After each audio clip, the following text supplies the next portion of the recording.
Well, I see you dug up the original movie poster. Oh boy, that takes me back.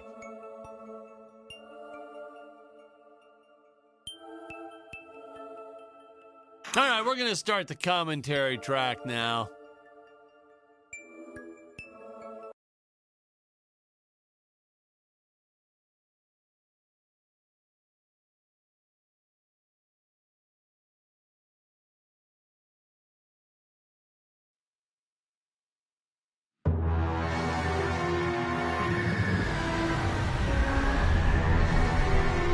Hello, Dan Smith here. I directed this film back in, well, it feels like a century ago. Yeah. The studio asked me to provide a commentary track for the DVD release. And wham! Straight into the action. No fluff or anything. That's what we did back then. Crash-landed ship. Out pops our hero, the fearless Dick Starspeed.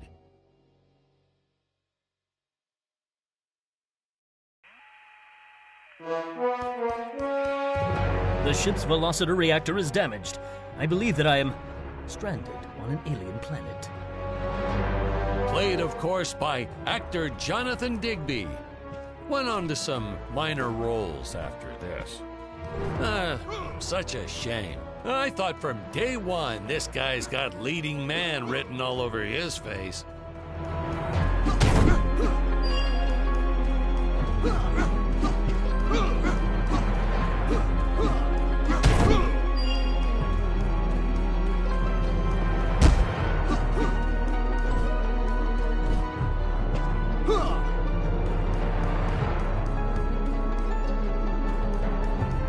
Often asked why Dick breaks these boxes. He actually ad-libbed it. I told Jonathan, always keep things exciting.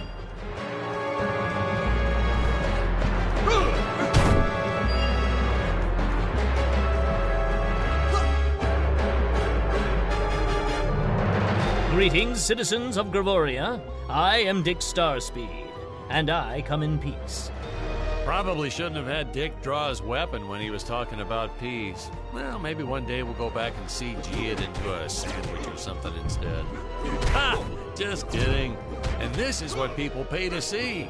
A no-name middle-aged B-list actor duking it out with stuntmen in costumes. Such stunning choreography. Now, the extras in those robot suits really knew how to take a punch. Oh, literally. I told Jonathan not to hold back. Give it all to him. Kick him in the nuts and bolts. And I know what you're thinking, but don't worry. We handled it responsibly. We made them all sign waivers not to sue for injuries.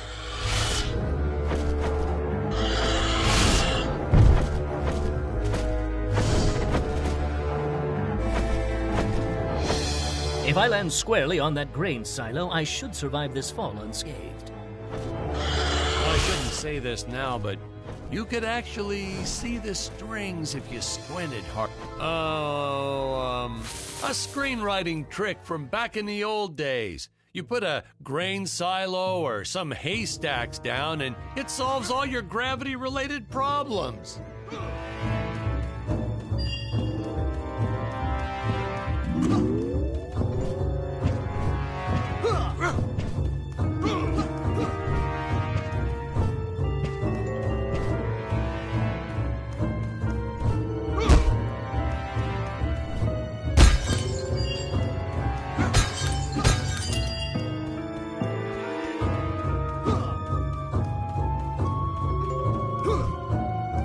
It appears some of my equipment was lost when my ship was shot down. But what luck! This high-tech scanner reports that my ray gun is nearby.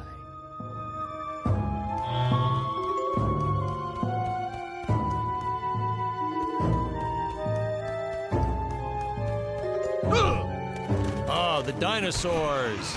You just don't see quality stop motion like this anymore, do you? Someone actually sat there and moved them, frame by frame. Today, it'd be done with computers, but where's the artistry in that?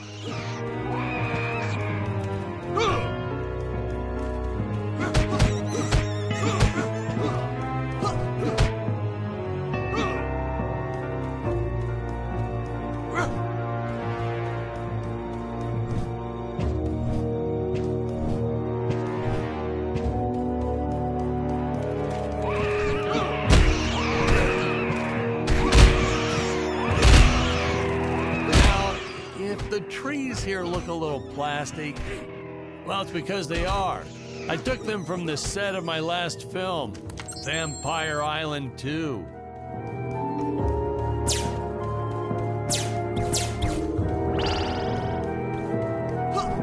We got our fair share of nasty letters from scientists complaining about our portrayal of the dinosaurs. Was news to me. Apparently, these stegosauruses weren't meat eaters. Must have preferred shellfish or something.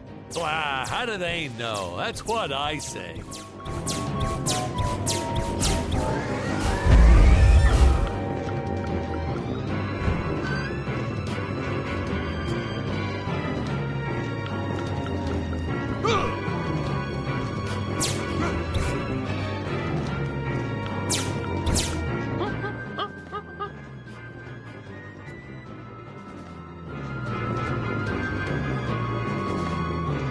As usual, the local population is defenseless. That's where our hero steps in and saves the day.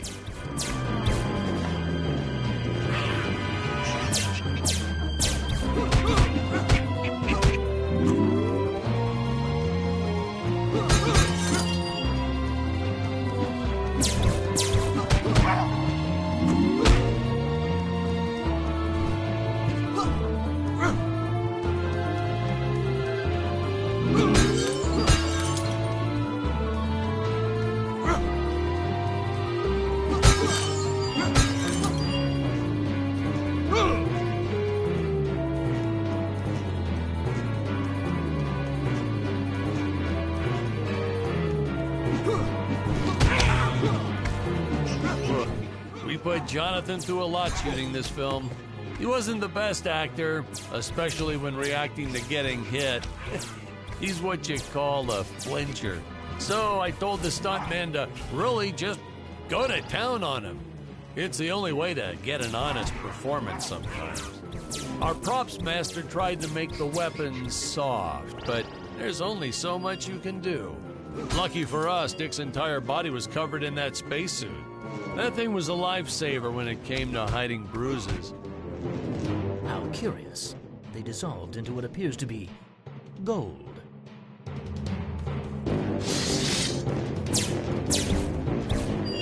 You'll notice the gold disappears when Dick touches it.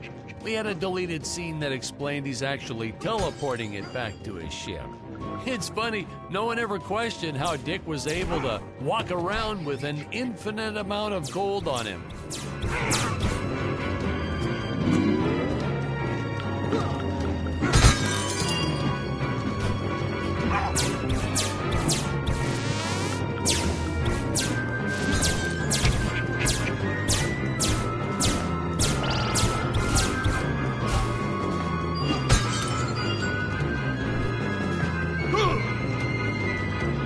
We had to redo these shots. Our first attempt was kind of a disaster. We tried using real apes, thought it'd cut down on the costume budget a bit. But have you ever tried working with apes? They are the worst actors ever. They don't sit still for a moment, and the second you take your eyes off of them, they're flinging their feces all over the place. Jonathan refused to work with them after he got well, let's just say that he had to take more than a couple of showers one day. You know, you never forget the smell of monkey poo. We steam cleaned the studio top to bottom. Still never got rid of it entirely. All through the rest of the shot, we kept finding those little surprises hiding inside various props. Boy, were those the days.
Some really top-notch stop-motion effects, huh?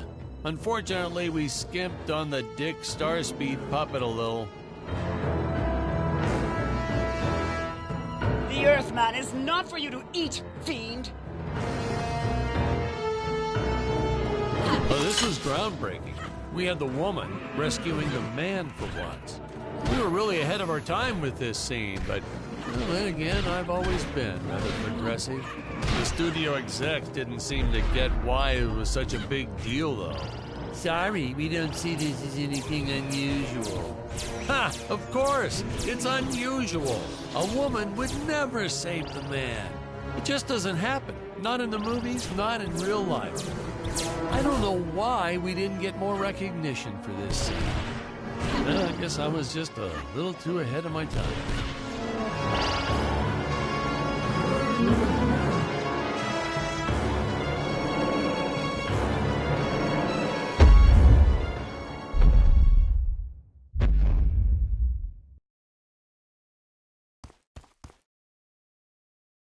Thank you for saving me, strange woman. What is your name? I am the magnificent Scarlet Nova. Do not question my motives. Just be happy that you are still alive. I must speak with my father at once. I shall teleport to his chambers.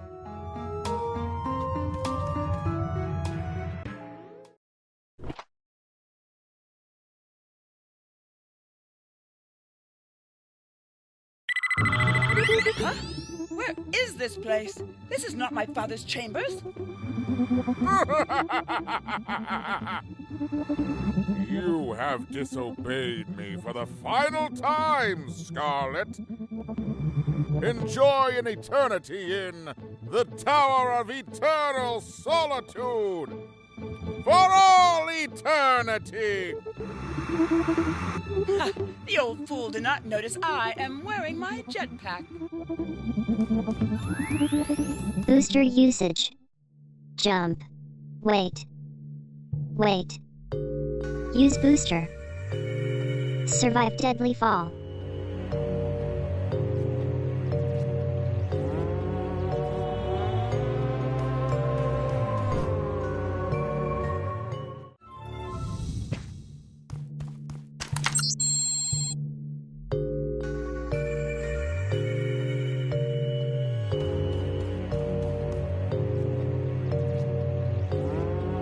Scarlet didn't quite realize she needed to shoot those energy orbs down below. Keep in mind, Stacy was doing this on a soundstage, okay?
The energy imps. Such a neat effect. We had to paint each movement frame by frame and superimpose it into live footage. We were pulling all-nighters for weeks. Well, when I said we, I meant the artists. I'm pretty much useless if I don't get a solid 10 hours a night. But they were at it forever. They had to redo it all because I accidentally told them red instead of blue the first time. Artists.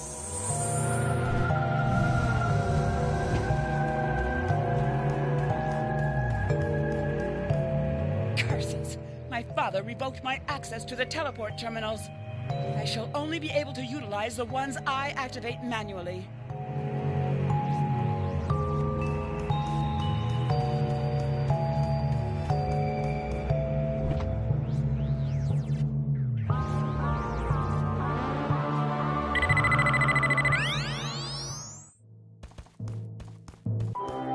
Ah, I knew you would return.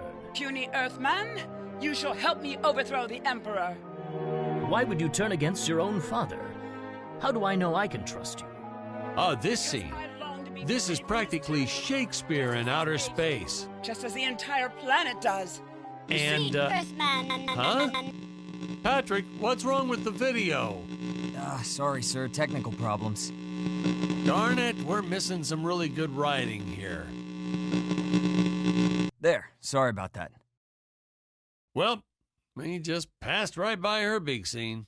Basically, they agree to work together, but one must stay behind in the sleep chamber at all times. Should I rewind? Never mind. I'll continue from here.